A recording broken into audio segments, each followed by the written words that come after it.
Yeah.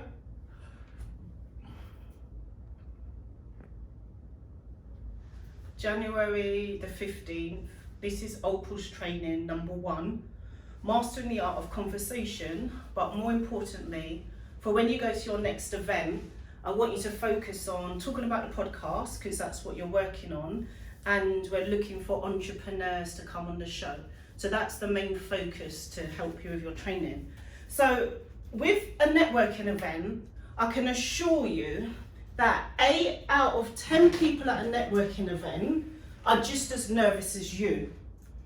And networking, in a networking event, which I've later understood, it has the same emphasis as public speaking.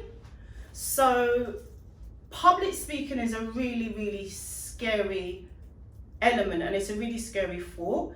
And actually on Google, it does say public speaking is like one of the feared things, like death. So when you're getting nervous or you're talking to someone and they're making you nervous, you are not alone. But the way to overcome this is, I will talk about the power of 3. I don't like business to be complicated. My life is complicated enough. I have people coming in my ears all the time. So in our business, we simplify everything, and we don't do any process really more than 3 times, as it has lots of steps. But particularly networking, when I'm going to give you networking training throughout your internship, I stick to 3, okay? So when you're at a networking event, the thing that you want to think about is you're there working. Yes, there's delicious canapes, and that's what a lot of people forget. You're working. Our job at the end of the day is, number 1, we want to get as many business cards as possible. Our strategy is quantity and brand awareness. We need the business cards to connect on LinkedIn. If they don't buy from us today, they might buy from us tomorrow. If they don't buy from us today, there's going to be somebody else who they might know, who they enjoy us, and I have great branding, that they're going to recommend. And also, because our branding is quite strong, they're going to remember us. Not only that, a business card is so important because on LinkedIn, it gives us so much information about them. And most people are using LinkedIn, which means if we meet Fred, is it recording all right? That's fine, so you can concentrate on what I'm saying, that's fine. So if we meet Fred, Fred is likely to have like 1,000 connections. So that's the other thing. And then the third thing is, we want to book set more coffees. Our networking strategy and your networking strategy is, every networking event you attend, you want to be able to walk away that we've got 3 confirmed set more bookings. So when you and Kat went to the serial networking event, it was busier than I thought because it was January, but we actually got quite a lot of requests, and I followed up with quite a lot of people. And I'm happy with the numbers because we're going to hit 3 people from that networking event. So that target number I'm totally happy with, 3 from every event. So the strategy is podcast. And I want you to focus on podcast because it means you focus on one area of the business. Yes, we do seminars. Yes, I offer one-to-one. Yes, I'm a speaker, but start with podcast. Because with networking, it's a conversation. So you can sell multiple things, but it's a conversation. But if you're able to be a bit more succinct, it means that you're going to keep talking about the same thing. And it's not just the same thing, but it's practicing. So it's practicing how you enter the conversation. It's practicing the first thing you say. It's practicing the next thing you say, okay? So 9 times out of 10, when you approach a group or you approach a single person, they will say to you, who are you, what do you do, blah, blah, blah, this, that, and the third. A great elevator pitch for you, which does not have to be the 60 seconds, but for you to feel confident, is simply, I'm Opal, I'm a digital marketing intern for Better Networking Training or Better Networking Guru. Luckily, depending on the event, I'm choosing events that I know and that people might know me. So they might say, oh, I know Bella. They say, well, what's a networking guru? Well, we are a business networking training specialist company. I'm working on our recent project. I want you to understand the power of that sentence. And I'm working on our recent campaign, launching a podcast. The reason you say that, I know you're nervous, and it's my job to equip you to reduce your nervousness and give you these key sentences that you can keep saying over and over and over.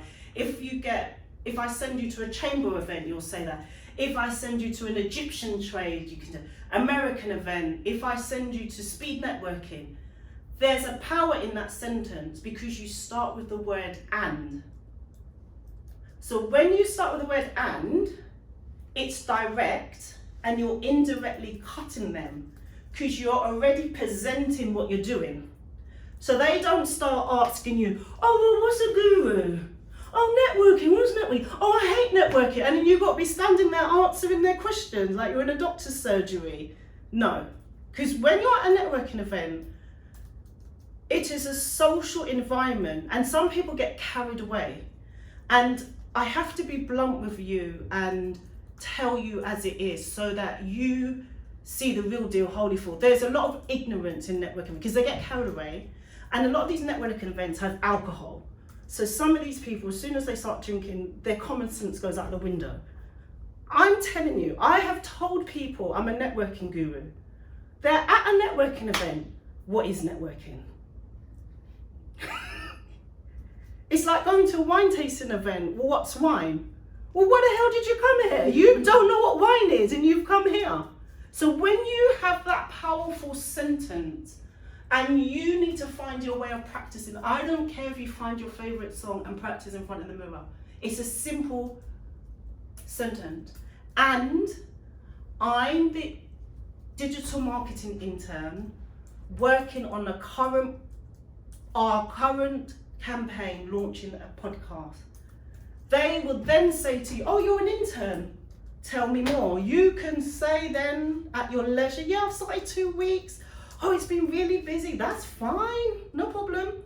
They'll hear the keyword podcast. Oh, podcast. And also podcast at the moment is a hot subject, but not a lot of people are launching a podcast campaign because it's a bloody amount of work, as you've seen.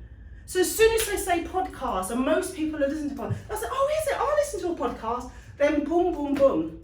Now, right now, I'm not going to end those responses to those opening questions that they're going to ask because it's going to allow you to talk naturally, but guaranteed when you say I'm an intern, digital marketing intern, and always make sure you say digital marketing intern because that's also direct to say what you do. Don't just say you're an intern because some people are so whatless, they're going to stand there. Intern? Oh, what's that then? I'm telling you, like, you can have big directors and once that alcohol gets, they just forget. So you say digital marketing intern. What do you do? If you don't manage to say the word and, what do you do? Oh, I'm working on our recent campaign launching a podcast. And you can end it there. Guaranteed they'll ask you a question. The question could be, when did you start? Who do you work for? Where are you located? What's this podcast campaign all about? Where can I access it?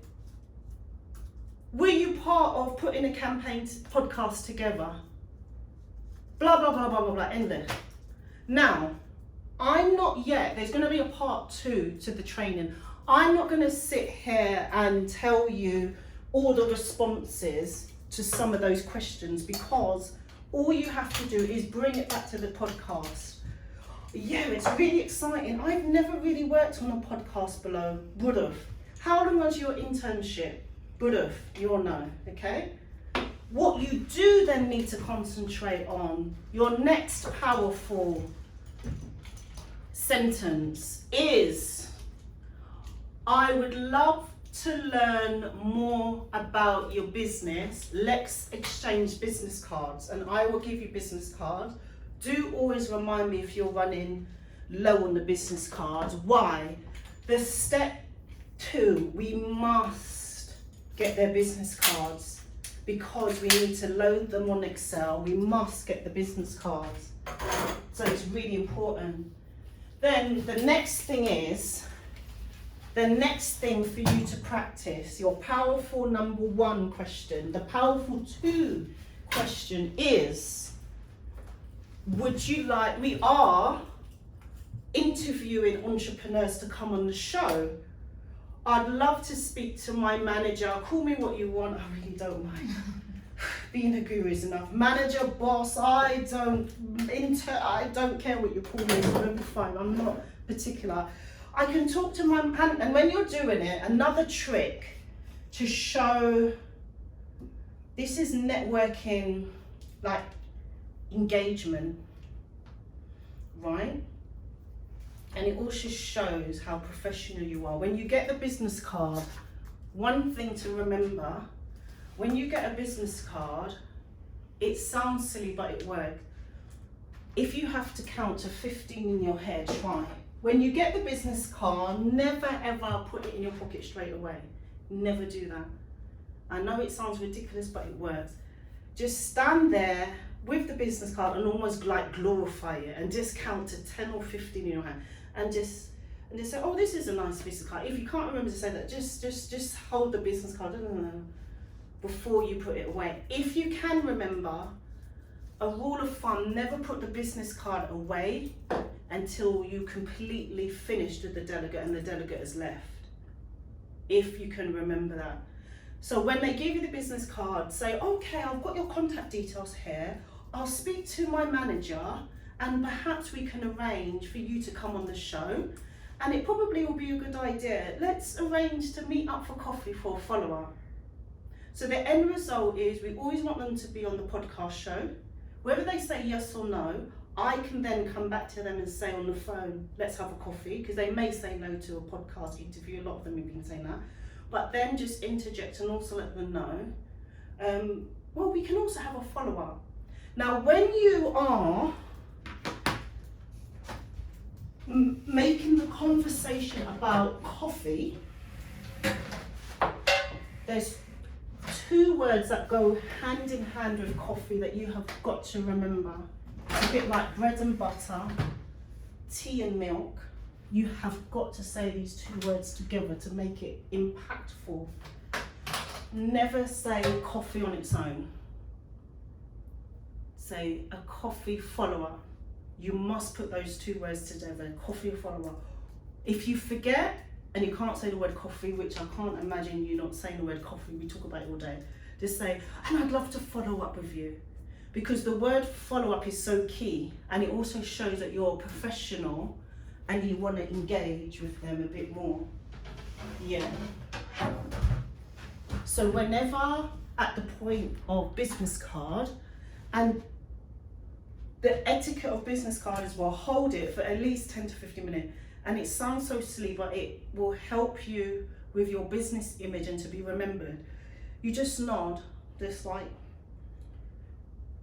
to them it makes them feel like they're, I don't know, bloody Beyonce. And then I'd love to follow up with you for a coffee. Now, when I give you training, I mirror everything. If I'm doing a speaker engagement, if I'm training something, everything I tell a delegate or a client, I do myself. So, although I have a memory like an elephant, when I step into a networking room, that's content. So what I'm teaching you is exactly what I do. So when we're training and we're going to an event, you're gonna see what I'm training you is what I do. So when I'm talking, and there may be some people I might bring over, and it's more so you can see me in action, you're gonna see how I have that engagement. Now the engagement side, I don't want you to worry too much about, because the engagement is over time. right? But what you can practice is that, and I'm working on a campaign podcast, how to exchange the business card, push for the podcast interview, and also I would like to meet you for coffee and the follow-up. All right? So what I'm gonna do is, I think I've scheduled you for another event, and then I'll give you a form to fill in, and then you just do like your confidence level, how you felt, and then we're gonna monitor it each time, and then when we have it like this, you might have a question to ask based on the last event, because you're going to have to go to at least 2 or 3 to find out what you like and what doesn't go well for you. It's a bit like dating, and I keep things, networking is like, I'm going to write a book on networking. It's like dating, because if you're like 14, 15 and you start dating, you don't really know what boys you like, do you? Even now. Yeah, exactly. How old are you? Yeah, I'm 24. Exactly. You do have to sort of go out with a few boys to think, oh, I do like the brown hair. Oh, I like the tall guys. Do you know what I mean? And networking's like that. And that's why I say, and I will continuously say, if I am an introvert, at home, my family are on my case, my friends, I don't talk to no one. The moment I put my key in my door, I don't want to talk to, I don't want my phone ringing. I've been talking all day to people 20 times. I am the most, people don't realize, I'm the most introverted person. I can go anywhere on my own, cinema, holiday, ballet, shopping. I don't even like shopping with friends, right? So if I could teach myself how I can approach any group, I don't care if there's 15, 20 of you, I will stand there and bust a joke and we'll all start talking. So it's learned. But what I do know, and what I tell clients and speaking engagement, do not try to conquer all your networking skills in one go. You've got to do it bit by bit. And then you do it bit by bit, practice, practice, practice. Then you learn a new skill, practice, practice, practice. Then you learn another one. Because if you think you want to go into the event and be like the guru or blah, blah, blah, I'm telling you it's not going to work, because it's like losing weight. You can't lose weight and say you're going to do juicing, jogging, 7 a.m. What else do you do to lose weight? The thing around your waist. What else do you do? The weights. If you do all of that at one time, I don't know how you have energy to do you know what I mean? You have to do it bit by bit. Oh, I'm going to go in the gym for 2 hours, 4 days a week. What if you want to go meet someone? Do you know what I mean? So you have to do it gradually, bit by bit. Yeah. Okay, fine. See if it allows you to do an airdrop to my computer as well, because This one? Hmm? This one? Yeah, because we're finished. See if it allows you to do an airdrop, because that will be a good